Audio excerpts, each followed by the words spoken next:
Well, good morning. Good morning. You know, I heard so many wonderful expressions of gratitude a few minutes ago. I almost want to say, well, just never mind. Just keep up. But, you know, it was mentioned in my bio that I received a certification in Japanese psychology recently.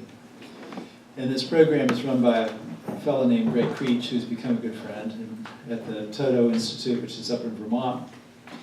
And I was starting this program a few years ago, and as I was doing that, they emailed out a newsletter. And in this newsletter, Greg was telling this story about a young boy whose parents were very worried because he didn't speak. And he was well past the age that he should have been talking in complete sentences and all of that, but he just didn't. And so they had taken him to all kinds of medical doctors, psychiatrists, psychologists, and they run all kinds of tests, and they couldn't find anything wrong. In all other respects, he was a completely healthy, normal boy, but he just had never said a single word. And then one morning, when he was about 5, he was sitting at the kitchen table. His mother was preparing breakfast, and she set his breakfast down in front of him. He looked down at his plate, and he looked up at his mom, and he said, "Hey, you burned the toast." Well, she was amazed. She grabbed him, she kissed him, she hugged him, she swung him around the kitchen. She was so thrilled that her son was finally speaking. But then after the initial excitement wore off, she put him back down, and she says, "Well, why in all this time have you never said anything?" And the kid says, "Well, up to now, everything's been okay." So, you know, a lot of the time we go through life kind of like that little boy. We're really not noticing all the things that there are to say because we mostly pay attention when things are not okay. And most of us have no trouble finding things to complain about. Even when we realize that, generally speaking, our life is not bad. Life is pretty good. But in the process of mostly noticing when things are not all right, we overlook a lot of the reasons that we have for gratitude. And so I thought with Thanksgiving coming up and then the rest of the holiday season with all of those emotions and everything that happens, that this is really a good time to think about the reasons that we have to be grateful. And I think that one of the most useful things that we can do is include gratitude as a part of our spiritual practice. And I think we'll see as we talk about this today that there's some real day-to-day benefits of cultivating a life of gratitude. You know, people often think of Buddhism in terms of meditation and special practices and things like that, but the Buddha really intended his teachings to be guidelines for life. They should be practical, and they should help us live better lives by developing wisdom, cultivating compassion, and training our minds. And you hear this word mindfulness used a lot, and that's involved in training the mind. You need to train your mind to be aware of what you're doing and kind of check in with yourself. And in part, that's a matter of working deliberately with the way we use our attention. We're always paying attention. We're just not necessarily paying attention in a skillful way a lot of the time. And so when we use our attention skillfully, then ultimately that's going to naturally tend towards some gratitude. In Pali, which is the language of early Buddhism, it's an ancient Indian dialect related to Sanskrit, the term for gratitude is katanyu, which translates pretty literally as knowing what has been done. In other words, recognizing and appreciating what others have done that supports us. So one of the things that we do in certain types of Buddhist practice is to mindfully notice and appreciate the ways that we've benefited from the efforts of other beings. And I'll give you an example. One morning, a couple of years ago, I was out walking my dogs, and I decided that I was going to work with this idea a little bit while I was doing this. And it was winter, and so it was a beautiful, crisp morning. And so the first thing I noticed was that I was wearing this hooded sweatshirt, and it provided just the right amount of protection against the cold air. And so I was thinking about this and realized that someone had grown the cotton that this sweatshirt was made out of. Someone had turned that cotton into fabric. And somebody else had cut that, and someone else had assembled it, and all of this had happened to create this thing. And then somebody had to pack it up and ship it, and somebody had to sell it to me. And so I was thinking about this sort of whole long line of people and other beings that were involved in making this sweatshirt available for me to wear that morning. In my neighborhood, I live in kind of southwest DeLand, and we're right on the edge of town. And I realized that the road I was walking on had been recently repaved, which is nice because a couple weeks earlier I had been stumbling on it in the dark in the potholes. And so I was feeling some gratitude toward the crews that had put down the new asphalt. But I realized that this road had originally been built in the late 19th century. And so this asphalt was poured on top of layers and layers of other stuff that had happened. And down at the base of it was a roadbed that was created from wagon loads of shell that had been mined a couple hundred years ago out of the Midden Mountains along the St. Johns River. So the foundation of this road was some shells of snails and freshwater mollusks that come up out of the river that were eaten and then discarded by these pre-Columbian Indians. So construction of this road had begun thousands of years ago with the lives of these snails and these people that ate them and that discarded it so it would be available to support my feet. And so when I took into account things like the dog's leashes and my clothes and my shoes and the traffic signs and all of this stuff, I realized that there were thousands of other people and other beings to thank for my ability to take the dogs for a walk that morning. So gratitude was listed by the Buddha as one of the signs of a good person. He said there's two kinds of people that are very rare to find. Ones who are kind and helpful, and ones who are grateful and recognize that kindness. And the Buddha pointed out that a selfish person tends to isolate himself from the web of interdependence. If you don't appreciate the good that other people have done for you, it's very unlikely that you're going to do good for others. So gratitude is really kind of an essential ingredient in every form of goodness. So a lot of Americans don't like to feel obligated to other people. And so some of us tend to kind of resist gratitude a little bit. Like I was driving down ISB in DeLand one day, and I noticed that this a business had put a sign out front.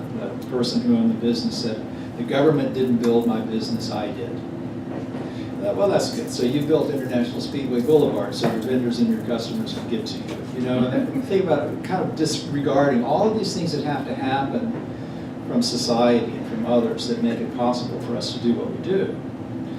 But there's actually a number of benefits to noticing these things and to being grateful. About 10 years ago, there was a group of psychologists who noticed that every major religion prizes gratitude in one way or another, and talk about it as a beneficial mental state and that sort of thing. And so they started wondering about this and why that was, and they started experimenting with it. And they found that getting people to practice gratitude actually increased their overall happiness by about 25%. And they didn't do anything too complicated. All they did, these researchers, was to get people to set aside a few minutes at the end of every day and just note a few things that had happened that they were grateful for. And they found that just taking this little bit of time to notice what's happened actually increased their ability to feel an overall sense of well-being. And so since then, that kind of started a lot of other research to be done in this area. And a lot of it comes out of the area of positive psychology. And for most of the history of psychology, psychologists looked at people who weren't particularly well and tried to figure out what makes us sick.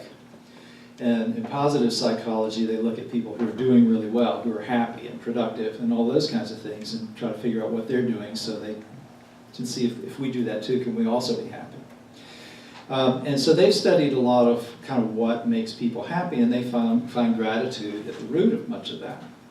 And so they found that living gratefully actually increases our overall sense of well-being and our sense of satisfaction with life. Makes us more optimistic, and it lowers the levels of what they call toxic mental states like envy, materialism, that can get in the way of happiness. And so grateful people tend to be more committed and more contented in their intimate relationships and things like that. These psychologists have found that People in leadership positions who are very grateful tend to be more pro-social in their attitudes. And grateful people tend to be more charitable, tend to give more to charities. So then they look and say, well, how does gratitude do this? Why does it work that way? And they've noticed that experiencing gratitude kind of intensifies and increases the degree of enjoyment that people have when they experience pleasant, positive emotions. So in other words, a grateful person feels happier when something good happens, because they're not just getting the benefit of the good thing, they're getting the benefit of the feeling of gratitude too. And so they become more likely to notice good things more often. So one of the problems with happiness and positive emotions is that we get acclimated. When we have a positive change in our life, we kind of get used to it. So the pleasure that we feel in it wanes. So think about like the last time you bought a new car. You know, when you first get it, you drive it off the lot, that's a really happy moment. And then think about how you feel about that car a year later. You've gotten used to it, it's not a big deal anymore. And within a couple of years, now you're looking for that next new car. Well, people who feel grateful tend to experience that happiness a little bit longer and they'll remember positive things, and so they kind of re-experience happy moments sometimes. So if you're grateful, you're going to tend not to take things for granted so easily, and you're going to more likely to appreciate small positive things and not have to have big positive things in order to get positive emotion out of it. So do you have to just be born grateful?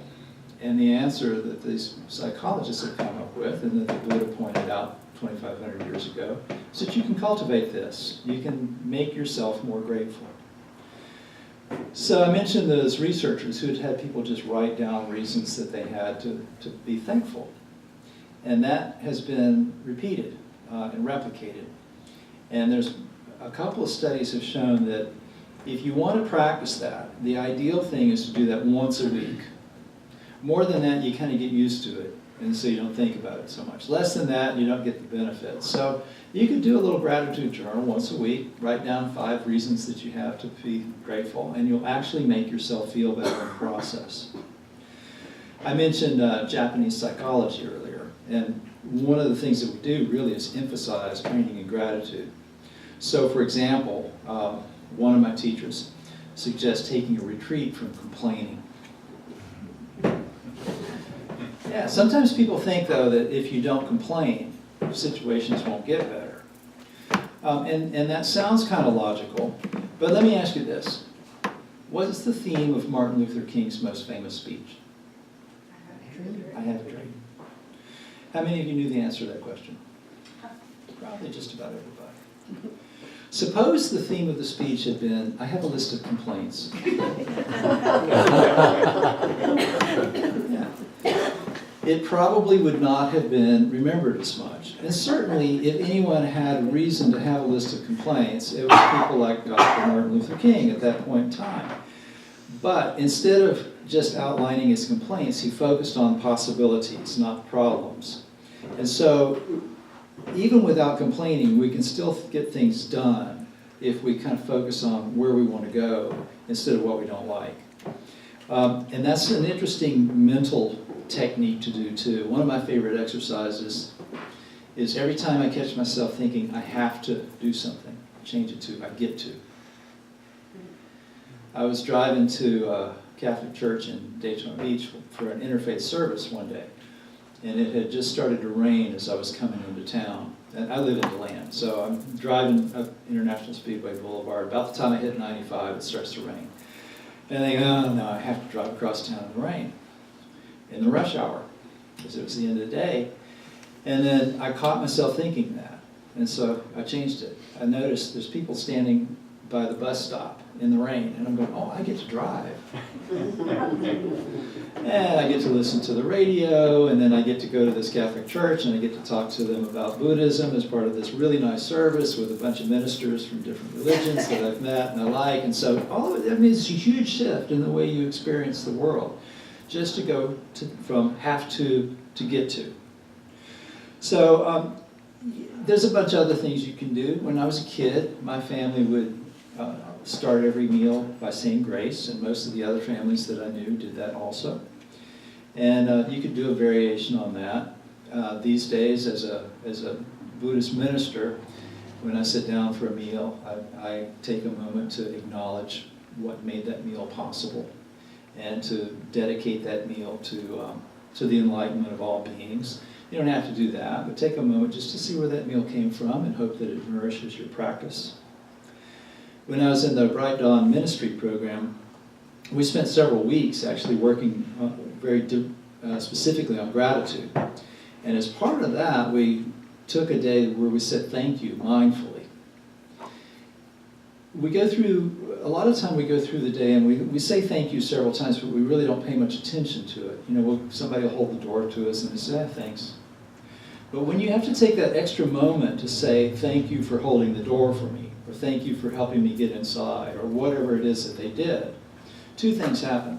One is we notice more that something has been done for our benefit, because we have to think about what it is before we can say it.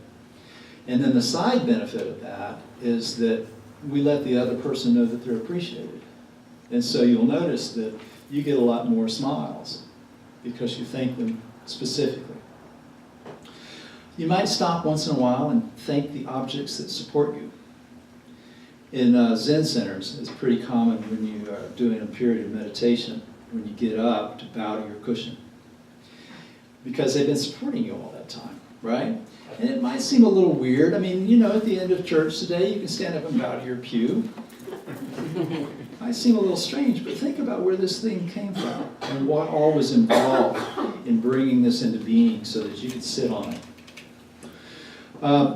There's a Japanese practice called Nikon, and this grew out of a very rigorous training that involved going without food and water and sleep for several days and chanting certain words. And the guy who did this did all of that and had a spiritual awakening, and part of the awakening was nobody's ever going to do all this.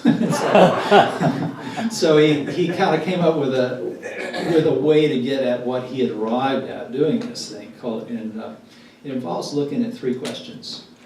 What have I been given? What have I given? And what troubles have I caused? And so when you do this as in a retreat, in a spiritual setting, you'll go through those three questions with, starting with your parents usually. What did my mother give me for the first 9 years of life? And that list is endless. And then what did I give my mother for the first 9 years of life? And unfortunately that list for me at least was very short. And then what trouble did I cause? And that's another pretty long list. But you can do that just kind of looking back over the day. And they'll sit down at the end of the day and go, okay, what did I receive today?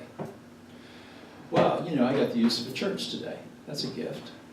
You got the use of cars and roads and all of those things, and you start making that list and you find that there's a long list of things you've received.